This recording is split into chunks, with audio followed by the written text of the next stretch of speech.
Metafix is a show that teaches you how to think in the metagame. I am not here to give you the answers, nor am I going to tell you how to win. Metafix teaches you how to play in the metagame and how to react around the metagame and what is in the metagame. If you're looking for the answers, try HC Realms, check the forums, they have all kinds of neat toys and tools and teams being brought up, and check the results of a lot of the ROC tournaments or any Worlds tournaments to see how teams played out and what teams were used for. I'm just here to help you think.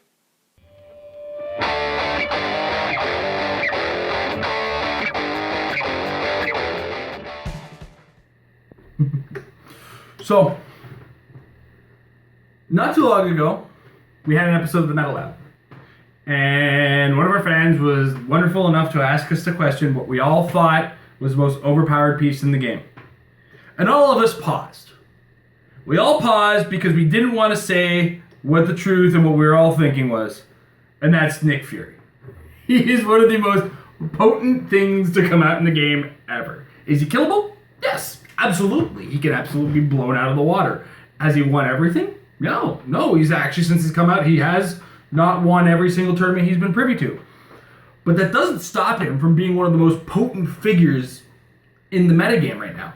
His ability to cancel out powers is absolutely fantastic. His reach is huge. So what we're going to do spend a little time on this episode is an old trick that we were taught with wrestling.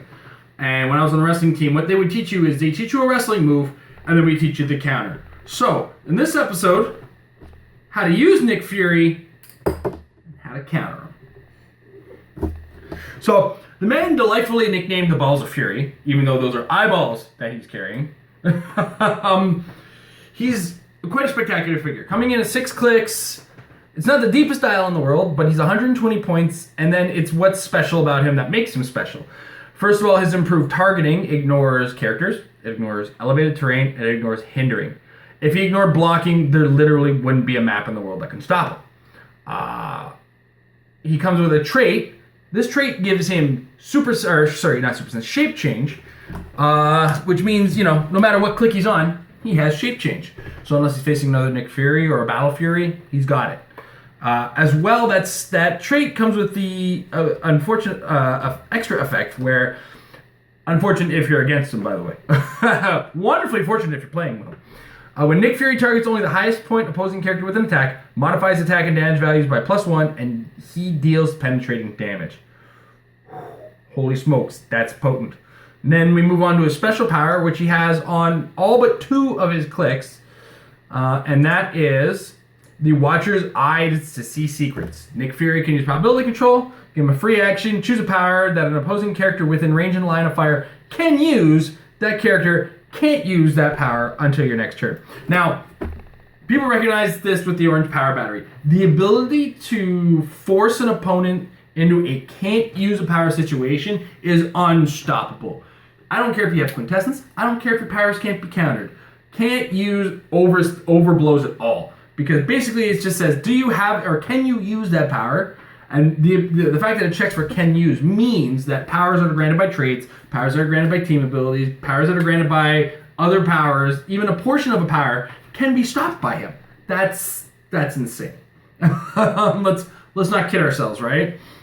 So as an example, if Nick Fury is up against a zombie Super Skrull, he can say, regardless of whether or not the Super Skrull has chosen shape change or has it on his dial, he can say the Super Skrull can't use shape change because the Skrull team ability says he can use shape change.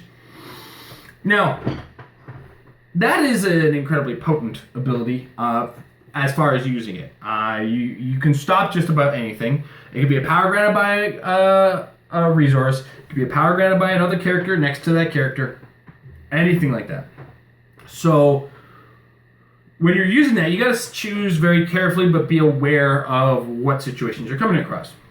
As an example, Steve Rogers gives adjacent characters energy shield. There's more requirements, but just the truncated version. The super rare Steve Rogers from Nick Fury. He gives adjacent characters energy shield.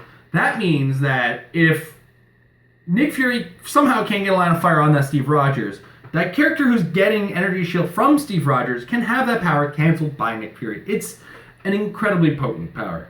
As well, if you put him next to, say, General Lane, who allows you to use Superman enemy team ability, and then you can use Superman enemy team ability to give him Outwit, you can use that in conjunction. If you can find a way to give Nick Fury Outwit on top of his power, not only can he tell somebody he can't use a power, he can also use Outwit.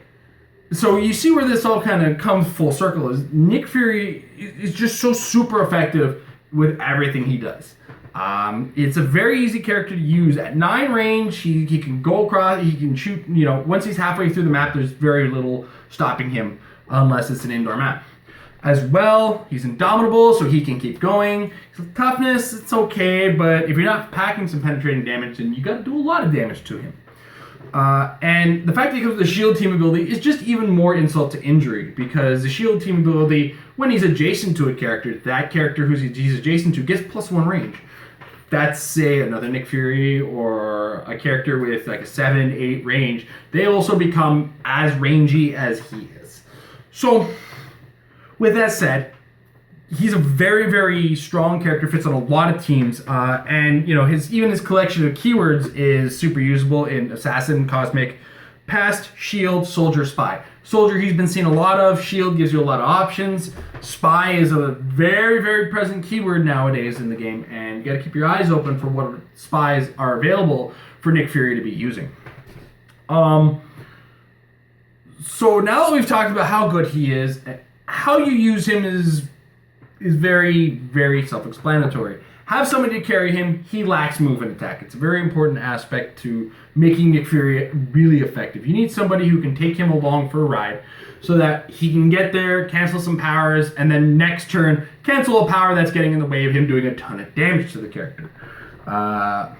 Keeping him next to characters is very useful as well because he increases ranges. It goes a long way with this character. And, for what he is, I don't think he's really got a particularly bad click on his dial. So he's a very safe used character. If you bring him to the board, expect some really good results. Although against other Nick Furies, it is really down to who gets to cancel and hit first.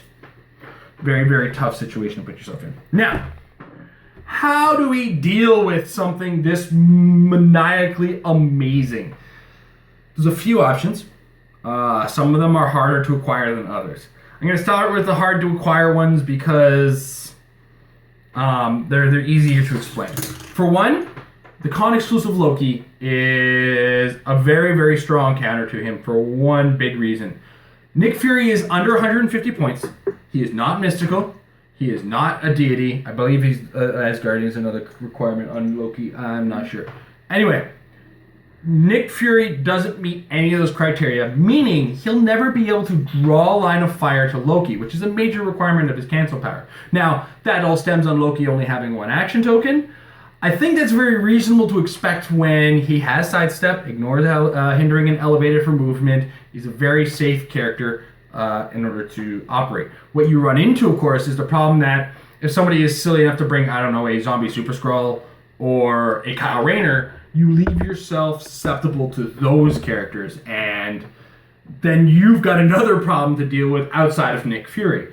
So, outside of that, what do you think next? Well, the Black Panther is capable if you can get some blocking terrain on the map, because the Black Panther, he doesn't rely on what Nick Fury can see through if he can get the line of fire blocked if he's adjacent to blocking terrain. Can use charge. Use stealth when it isn't your turn. Lines of fire, the block when he's adjacent to block. So get it next to a wall. Get next to some squares of blocking terrain outdoors. Get next to one of those things, and then Nick Fury won't be able to see the Black Panther, and you can make a slow, methodical move. If you happen to win a map roll with the Black Panther, by all means use Pinned Lab. He can just walk right to Nick Fury and shake hands with him very quickly. So we've gone to the methods of blocking the lines of fire just with the characters.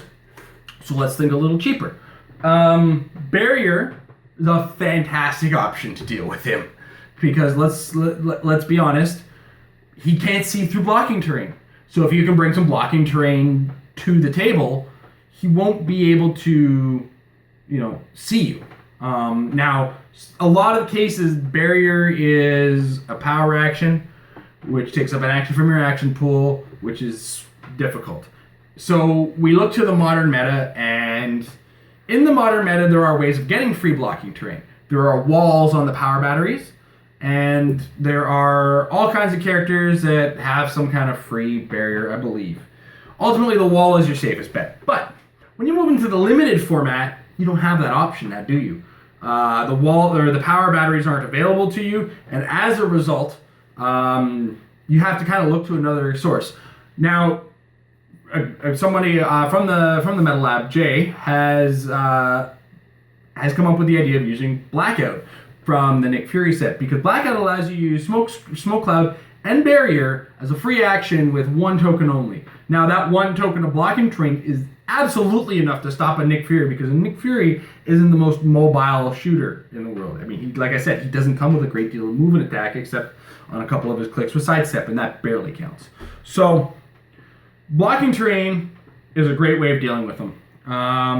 As well, getting in his face with a big object and Battle Fury is another feasible option.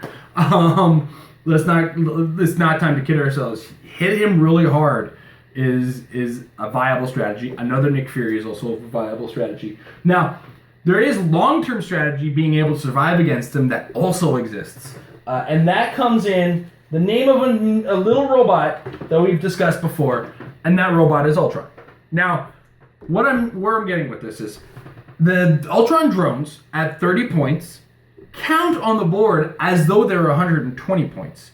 So if your team consists of a lot of characters and 120 points is actually your high point value, if you have 2 Ultron drones on your team, those 2 Ultron drones are 120 points. And because you have 2 characters sharing the highest point value on your team, Nick Fury won't get his bonus to the damage against either of them, and it won't be penetrating damage. So, I mean, now granted, Nick Fury will still be able to cancel your power, so you got to be ready to react around that. But losing 30 points in order to better your situation and improve your positioning against Nick Fury can go an absolutely long distance towards getting to him. Outside of that, fight fire with fire and outreach him. Banshee is a very, very solid option of a character who can outreach him. The only issue you run into with Banshee, of course, is that he can still roll a shape change. He still has probability control. All of these things Banshee has to try to get past, and he's not that guaranteed to hit. That's another issue with it. Of course, as well, close combat, another option. I can't stress enough that Battle Fury is a very fantastic option. Look to Hellcat as well. Hellcat from the Avengers Assemble set. If you can get her adjacent to the Nick Fury, he can't use shape change. Anything you can do to stop the shape change stops a lot of the frustration that this character can possibly cause. So I'm hoping all this information has helped. For everything that he can do, there's a way around it, but you have to consider at what cost to your build is it. Can your build is your build right out of the gates weak to Nick Fury? Check versus a 9 range. See what powers can be stopped.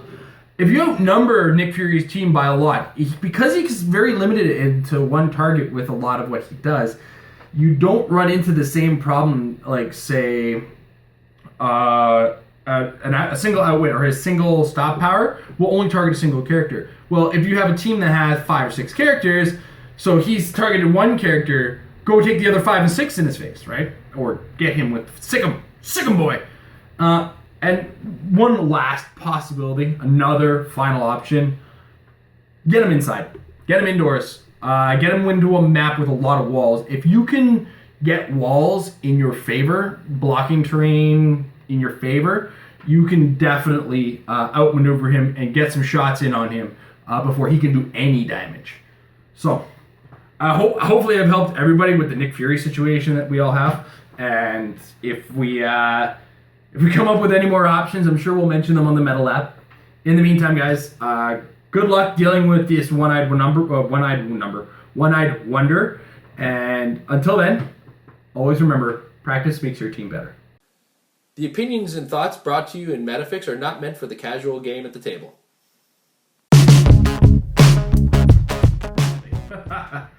Married with Clix is brought to you in part by MajesticCCG.com. Check out the new premium site with MajesticCCG.com/Apex-Insiders. Check the link below. Trust me. Trying to remember that from me talking? Not going to help. You'll get awesome articles at $3 a month, with the first month being free, from amazing writers such as Paris Gordon, Easton Brock, Aaron Cantu. I'm even going to be contributing occasionally. And if you're familiar with the Meta Lab, check out some of Mike Payne's articles. So check it out again, majesticccg.com/apex-insiders for your look into the minds of some of the greats.